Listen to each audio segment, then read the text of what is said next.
نور من نور اللہ کی کیا دلیل ہے؟ کوئی دلیل نہیں ہے.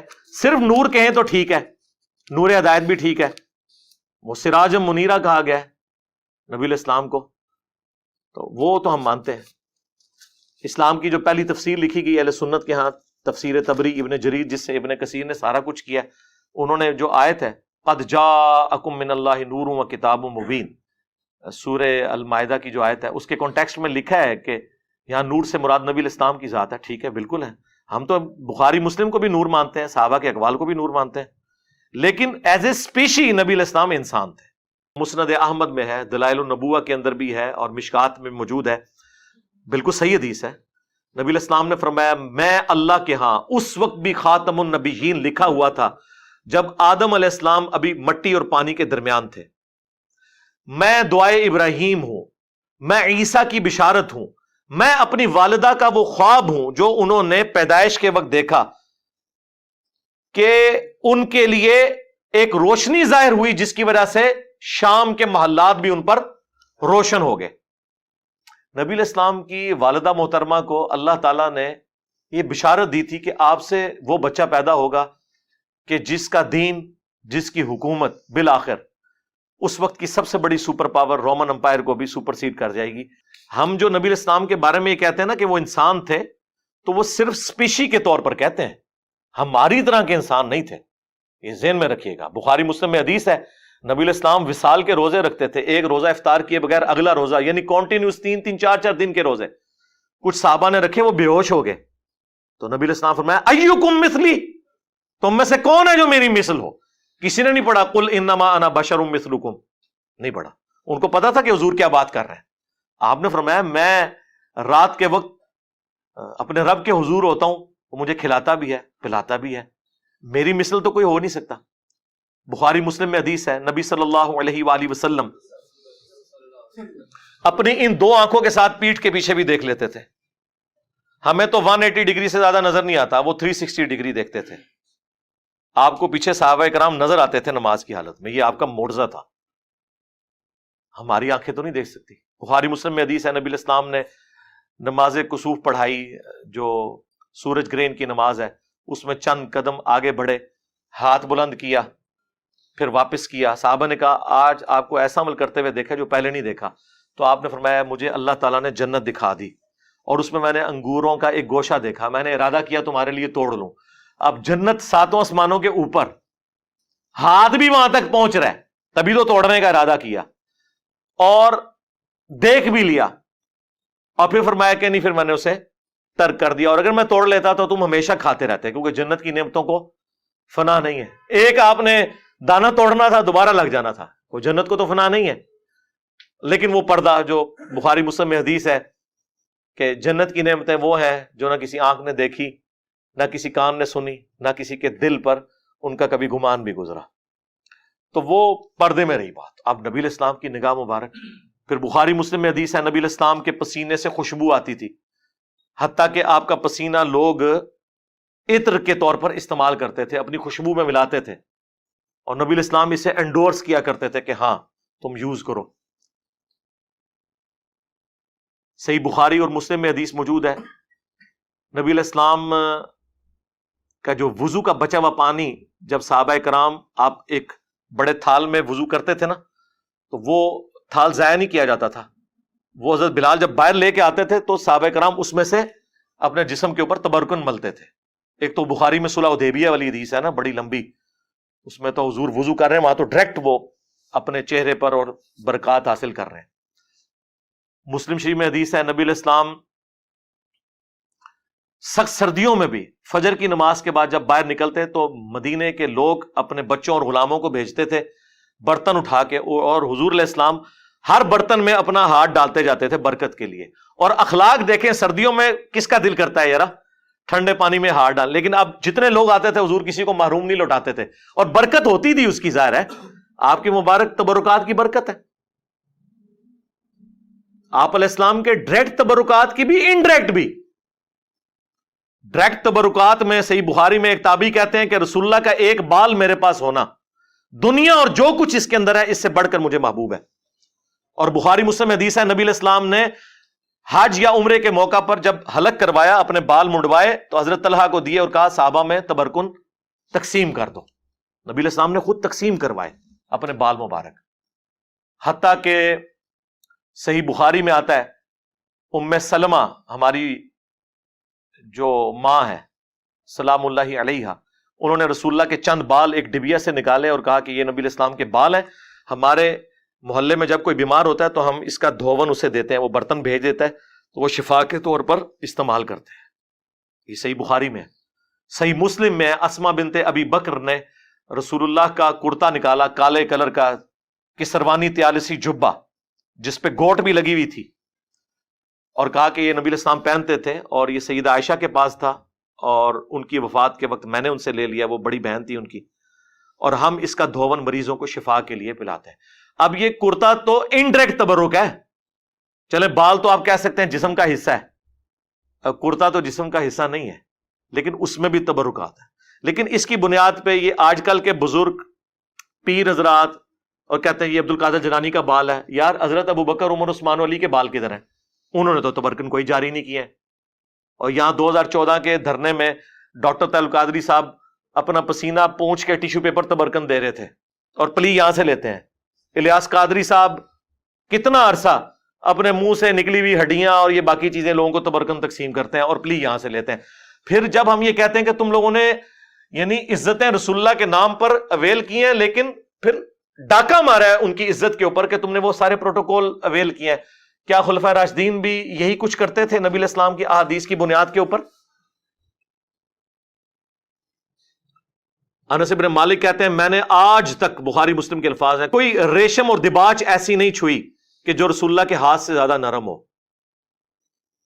اور آپ علیہ السلام کے ہاتھ کی خوشبو ایسی تھی گویا کوئی عطردان جو ہے وہ اپنی وہ صندوقچی کھولے تو اس میں سے وہ ساری ہوا اور فضا بنتی ہے. نبی علیہ السلام کے مبارک ہاتھوں سے ایسی خوشبو آتی تھی. مطلب یہ نہیں کہ آپ کی زندگی کو پیروں والی تھی تو اس لیے ہاتھ نرم تھے اتنے نہیں، آپ نے تو بڑی ٹف لائف گزاری ہے. صحیح بخاری میں آتا ہے نبی علیہ السلام نے بھیڑ بکریاں بچپن میں چرائی ہیں. یہ اللہ نے معجزہ دیا تھا کہ آپ کے ہاتھ مبارک بہت نرم تھے. تو ہاتھ مبارک ہوں، آنکھیں ہوں، کان مبارک ہوں، تھوک مبارک کے تو کتنے معجزات ہیں بخاری مسلم میں کہ آپ نے لعاب دان ڈالا ہے کسی کھانے میں تو 10 کا کھانا جو ہے وہ 300 کو کفایت کر گیا. ٹھیک ہے، بخاری مسلم میں غزوہ حنین کے موقع پر بس ایک مٹھی بھری ہے زمین سے کنکریوں کی، 12,000 کا لشکر بھاگ گیا نبی علیہ السلام کے ساتھ جو تھا، صرف 80 بندے آپ کے ساتھ رہ گئے. اور آپ آگے بڑھ کر کہہ رہے ہیں انا النبی لا کذب انا ابن عبد المطلب، میں نبی ہوں اس میں کوئی شک نہیں، میں عبد المطلب کا بیٹا ہوں. اور پھر آپ نے یوں جب مٹھی ان کی طرف پھینکی تو ساروں کی آنکھوں میں جا کے وہ کنکریاں پڑی اور وہ اندھے ہو گئے اور مسلمانوں کو اللہ نے فتح دے دی. تو اس طرح کے معجزات. پھر بخاری مسلم میں حدیث ہے نبی علیہ السلام صلح حدیبیہ کے موقع پر جب پانی نہیں تھا ایک برتن میں تھوڑا سا پانی جمع کیا صحابہ نے، آپ نے اپنی مبارک انگلیاں اس میں ڈالی. صحابہ کہتے ہیں پانی کے چشمے جاری ہوئے. جابر بن عبداللہ سے وہ تابعی پوچھتے ہیں آپ لوگ کتنے تھے؟ انہوں نے کہا ہم 1500 تھے. 1,00,000 بھی ہوتے تو وہ پانی زیادہ تھا. 1500 نے پانی پیا، سٹور کیا، جانوروں کو پلایا.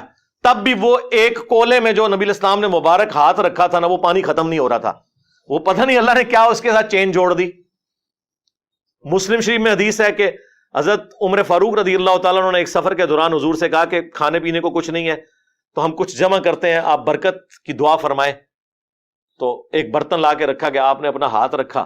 اچھا یہ ذہن میں رکھیے گا یہ کریشن ایکس نہیلو کبھی نہیں ہوئی ہے. جب بھی ہوا ہے نا تو یہ ہے کہ کھانا تھا اس میں لعاب ڈالا، برتن تھا پانی والا اس میں ہاتھ ڈالا. زیرو سے کبھی سٹارٹ نہیں ہوا. یہ اللہ کی کوالٹی ہے. ہاں عدم ماس سے وجود. چیزوں میں برکت وہ اللہ تعالیٰ مخلوق کے ذریعے کرواتا ہے. لیکن یہ ساری عقیدتیں نبی علیہ السلام کے ساتھ صحابہ کرام کی اس وقت تک تھیں جب تک نبی علیہ السلام دنیا میں تشریف فرما تھے. بخاری مسلم میں ہے کہ بارش نہیں ہو رہی، آ کے دعا کروائی ہے، بارش ہو گئی ہے. بخاری مسلم میں ہے کہ حضرت ابو ہریرہ یاداشت کا مسئلہ تھا، دعا کے لیے کہا، حضور نے یوں کر کے ان کی چادر میں ڈالا. اس کے بعد کہتے ہیں میں کوئی حدیث نہیں بھولا جب سے میں نے سینے لگائی. یہ معجزات ظاہر ہوتے تھے نبی علیہ السلام کے. صحیح بخاری میں آیا آپ علیہ السلام نے ایک صحابی کی پنڈلی ٹوٹ گئی, اپنا مبارک ہاتھ پھیرا, وہ کہتے ہیں اس طرح ہوگی کہ اس سے پہلے کبھی یعنی ٹوٹی ہی نہیں تھی. اب یہ سارے وہ معجزات تھے جو نبی علیہ السلام کی مبارک زندگی میں صحابہ کرام اویل کرتے تھے, لیکن جیسے ہی نبی علیہ السلام کی وفات ہوئی ہے آپ کی قبر پہ جا کے کبھی کسی نے نہیں مانگا, بلکہ اس کے الٹ ملتا ہے. صحیح بخاری 1010 نمبر حدیث ہے 1010. حضرت عمر کہتے ہیں انا کنا نتوسل الیک بنبینا, اے اللہ پہلے ہم تیرے نبی کے توسل اختیار کرتے تھے, تیری بارگاہ میں پیش کرتے تھے ان کو, وہ دعا کرتے تھے, ان کی دعا کی برکت سے بارش نازل ہوتی تھی. اب ہم تیرے نبی کے چچا کو لے کے آئے ہیں, ان کی دعا کی برکت سے بارش نازل فرما دے, اور وہ پھر بارش نازل ہو جاتی تھی. تو نبی علیہ السلام کی وفات کے بعد لوگ قبر کے ساتھ نہیں عقیدہ وہ وابستہ کیے ہوئے تھے. یہ بریلوی حضرات جتنی باتیں کرتے ہیں نا یہ بالکل درست ہیں. میں اس لیے اکثر کہتا ہوں کہ رسول اللہ کی زندگی میں جو صحابہ کی حضور کے ساتھ عقیدت تھی وہ آپ بریلویوں میں دیکھ لیں, اور رسول اللہ کی وفات کے بعد جس طرح کی عقیدت ہونی چاہیے وہ آپ اہل حدیث کے اندر دیکھ لیں. چند ایک غلو والی چیزیں وہ الگ ہیں, وہ ہر جگہ موجود ہیں, وہ اختلاف اپنی جگہ, لیکن یہ نہیں ہوا کہ حضور کی قبر کی مٹی کو لے جائے سجدے شروع کر دے. ناٹ ایٹ آل, نیور, کبھی ایسی بات نہیں. حضور کی میت کے اوپر خطبہ دے رہے ہیں حضرت ابوبکر صدیق رضی اللہ تعالیٰ عنہ, بخاری میں کم از کم 4 جگہ ہے, اور کیا بول رہے ہیں؟ من کان یعبد محمدا فإن محمدا قد مات, آگاہ ہو جاؤ جو محمد کی عبادت کرتا تھا وہ جان لے کے محمد مر چکے ہیں, یہ وفات پا گیا. پاکستان میں تو اتہاس سے ترجمہ کرنا پڑتا ہے. تو وَمَن يَعْبُدُ اللَّهَ, اور جو کوئی اللہ کی عبادت کرتا تھا وہ جان لے فَإِنَّ اللَّهَ حَيٌّ لَا يَمُوتُ, اللہ زندہ ہے اسے کبھی موت نہیں آئے گی. رسول اللہ کی میت کے اوپر نعتیں, درود شریف, آیت کریمہ کے ختم نہیں, توحید بیان ہو رہی ہے. اور یہ نبی علیہ السلام کی خوبی ہے, یہ آپ علیہ السلام کو اللہ تعالیٰ نے پھل دکھا دیا کہ آپ کے تربیت یافتہ لوگوں نے جیزس کرائسٹ کے ماننے والوں کی طرح ان کے بارے میں ڈیوینٹی نہیں کلیم کی, بلکہ آپ کی میت کے اوپر توحید بیان کی ہے. اور کیوں نہ ہوتا, صحیح بخاری میں حدیث ہے, دیکھنا میری شان کو اس طرح بلند نہ کرنا جس طرح نصارہ نے اپنے پیغمبر کو بڑھا دیا تھا. میں اللہ کا بندہ اور اس کا رسول ہوں, مجھے اللہ کا بندہ اور اس کا رسول کہنا. بخاری مسلم دونوں میں حدیث ہے. اما عائشہ کہتی ہیں نبی علیہ السلام کی وفات کے دن چل رہے تھے, آپ تکلیف کی وجہ سے بار بار اپنی چادر اپنے چہرے سے ہٹاتے, اور آپ صلی اللہ علیہ وآلہ وسلم فرماتے ساتھ لعن اللہ الیہود والنصارى اتخذوا قبور انبیائہم مساجدا, اللہ کی لعنت ہو یہود و نصارہ پر کہ انہوں نے نبیوں کی قبروں کو سجدہ گاہ بنا لیا تھا.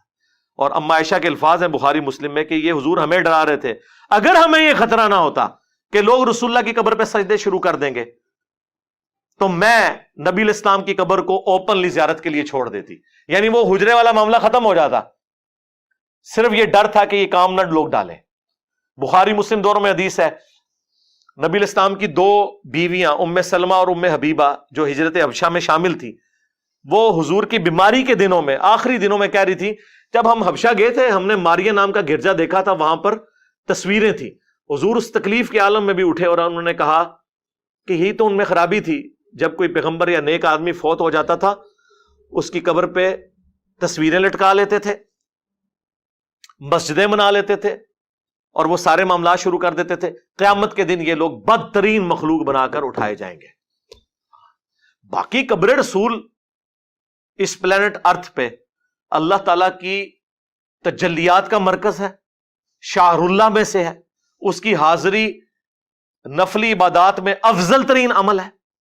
صحابہ کرام جاتے تھے, 4 کتابوں میں ہے, الموطا امام مالک میں, سنن کبریٰ البیہقی میں, المصنف ابن ابی شیبہ میں, فضل الصلاۃ علی النبی میں کہ عبداللہ بن عمر جب بھی مسجد نبوی میں داخل ہوتے 2 نفل پڑھتے, پھر قبر رسول پر آ کر عرض کرتے السلام علیکہ یا رسول اللہ, السلام علیکہ یا ابا بکر, حضرت ابو بکر کی قبر پہ, پھر حضرت عمر کی قبر پہ السلام علیکہ یا عمر, السلام علیکہ یا ابتا, اے میرے باپ آپ پر سلام ہو.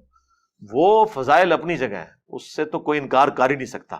کوئی بدبخت ہی ہوگا جو ان چیزوں کا انکار کرے, لیکن غلوف سے بچنا ہے. لا تغلو فی دینکم ولا تقولوا علی اللہ الا الحق, دین میں غلوف نہیں کرنا, اور اللہ پہ بھی وہی بات کرنی ہے جو حق پر مبنی ہو. دیکھیں ابو داؤد میں حدیث ہے, سنن ابن ماجہ میں ہے, ایک صحابی نے حضور کو سجدہ کیا, آپ نے فرمایا سر اٹھا کیا کر رہا ہے؟ ان کا یا رسول اللہ ہیرا نامی جگہ پر گیا تھا، وہاں لوگ اپنے سردار کو سجدہ کرتے ہیں، آپ تو اللہ کے نبی ہیں، آپ نے فرمایا جب میں فوت ہو جاؤں گا اور تم میری قبر سے گزرو گے کیا میری قبر پہ بھی سجدہ کرو گے؟ کہا نہیں یا رسول اللہ۔ تو فرمایا پھر مجھے کیوں سجدہ کر رہے ہو؟ اگر میں سجدہ جائز سمجھتا تو بیویوں سے کہتا کہ اپنے خامدوں کو سجدہ کریں اس حق کے سبب جو اللہ نے ان کو دیا ہے۔ اب انہوں نے نہیں آگے سے کہا یا رسول اللہ میں تو عشق میں کر رہا ہوں، عشق دے چلے نمبر لے گئے، اور اس سے بڑھ کر حضرت آدم کو بھی تو فرشتوں نے کیا تھا، ہم آپ کو کیوں نہ کریں؟ لاجکس تو بناتے ہیں نا، اس طریقے سے کورالریز بناتے ہیں، خصوصاً آپ بریلویوں کو دیکھیں گے، اہل تشیع کو دیکھیں گے، وہ کیسی کورالریز بناتے ہیں، جی ادھر یہ ہو گیا تھا ادھر کیوں نہیں ہو گیا؟ اس طرح آپ کریں گے تو کل کو آپ نبی الاسلام کے والد کا بھی انکار کر دیں گے کہ چونکہ حضرت عیسیٰ بغیر باپ کے پیدا ہوئے تھے اور یہ حضرت عیسیٰ کی بہت بڑی فضیلت اور معجزہ قرآن میں رپورٹ ہوا ہے، ہم بھی اپنے نبی کے والد کے ہونے کا انکار کر دیں گے؟ نہیں یار، خدا کے لیے رسول اللہ کی فضیلت سب سے بڑی یہی ہے کہ آپ خاتم النبیین ہیں، ہاں اس کے بعد کسی اور فضیلت کی ضرورت ہی نہیں ہے۔ یہ اتنی بڑی فضیلت ہے کہ اس فضیلت کی برکت سے امت کو یہ کام ٹرانسفر ہو گیا۔ کنتم خیر امت اخرجت للناس تأمرون بالمعروف وتنہون عن المنکر وتؤمنون باللہ۔ تو بات کہاں سے کہاں چلی گئی؟ نبی الاسلام کے حوالے سے چونکہ ڈسکشن تھی اس لیے میں نے اب ربیع الاول کا تقاضا ہے میں اس پہ بولا۔